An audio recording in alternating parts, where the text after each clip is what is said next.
purposes of the presentation tonight that I want to do is talk about what is in the collections of the Historical Society, which is why we are calling it a show and tell event. That we know that all above ground remnants, not only of Fort Number 1, but of this whole ring of British forts that stretched from the Delaware to the Schuylkill River were gone. And in 1830, he could write, "The British redoubts remained till lately, one on the Delaware bank in a line with the Stone Bridge Street.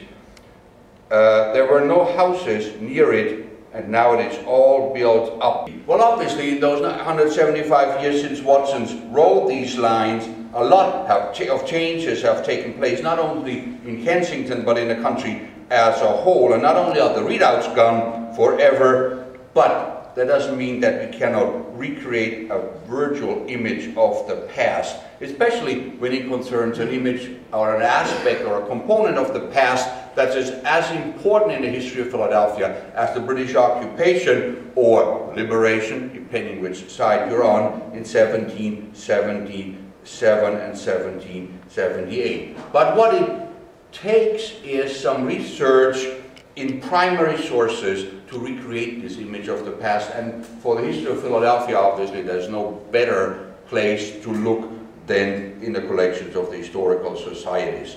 Geographical context: on the left you see a map of Philadelphia. You know where we are, right here. And as you're walking through the city, up there is Redoubt number 1. So for your geographic orientation, where we are, that's about, what, a mile and a half from here to the north as you are walking. And here's an aerial photograph of this same site. Redoubt number 1 stood near or east of Trench 16. And as we talk about American War of Independence, we need, of course, to talk about the Howe brothers, Sir William Howe and Richard Lord Howe. Sir William Howe being the Commander-in-Chief of Crown Forces, Land Forces, Lord Howe being the Commander-in-Chief of the Royal Navy. They are in Philadelphia in 1778, and the question is, why are they in Philadelphia in 1777, 1778? What is the situation in 1777? Why is Philadelphia occupied? The reason why Philadelphia becomes the target of the campaign of 1777 are strictly political.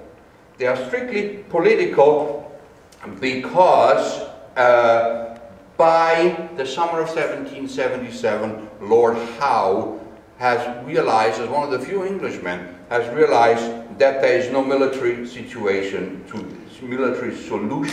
to this conflict, but that it needs to be solved politically. Howe's idea of getting peace negotiations started with the colonists was by occupying their enemy's capital, because under the rules of warfare in the 18th century, once you have occupied your enemy's capital, you have won the war and you start peace negotiations. That would have worked if the Americans had played by the rules, but of course they did not. The first thing that Howe does once he is in Philadelphia, and so the very first day that's actually in charge of Philadelphia, is to send his chief engineer, Captain John Montresor, to reconnoiter the surroundings of Philadelphia. Montresor writes in his journal, on the 27th of September, remember they march in on the 26th, this afternoon began to reconnoiter the heights near the city for forming the defense of it by field works running from the Schuylkill to the Delaware rivers. This, I was given to understand, was our present grand objective. And we see the line of fortifications that he's talking about from the Delaware to the Schuylkill River. As we look at a detail of the map that Montresor draws of the fortifications, We clearly see number one, port number one. We see the ferry to Cooper's Point, which is protected by number one, of course, by the Redoubt number one. We see the Frankfurt Road, the Kensington Road, the Germantown Road here. We see the Cohoxing Creek. And if you ever go up there to the end of Laurel Street, which is where it says Causeway, the end of Laurel Street, if you go there and follow, what's the name of that street? Canal Street. Canal Street, you will see that this Canal Street is exactly as winding as the Cohoxing Creek is on this map, because that's where the Cohoxing Creek was, or probably still is running, because it's all dammed up. Where the Sugar House Casino is going to be built or not going to be built or whatever. But you see where it is right now, and Causeway, that's Laurel Street. The person who is in charge of building this line of fortifications, including from Fort number 1 all the way to number 10, is Captain John Montresor. Again, this is not something that's done. These people don't fly by the seat of their pants. In other words, they're not Continental Army engineers, which he doesn't have any. They're all French. But these are clearly professionals who know exactly what they are doing, which is important to remember once we get from Montresor's maps also to Nicolas' map, who's also British trained. Their maps are accurate.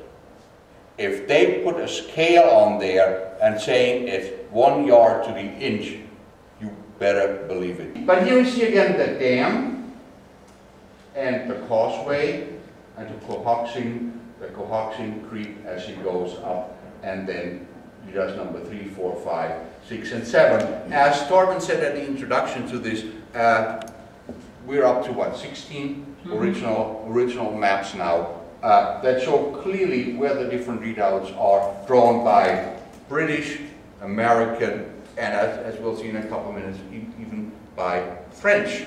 Okay, here's another image from this map that you can see over there that has, as far as I know, never been published. That again shows the dam, the causeway, Redoubt number 1, Redoubt number 2. What is very interesting and important as you look at this drawing of Redoubt number 1 here is that you see the ground features.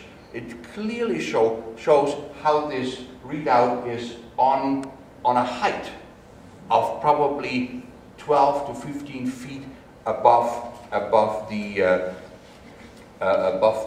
sea level. First of all, it's on the river.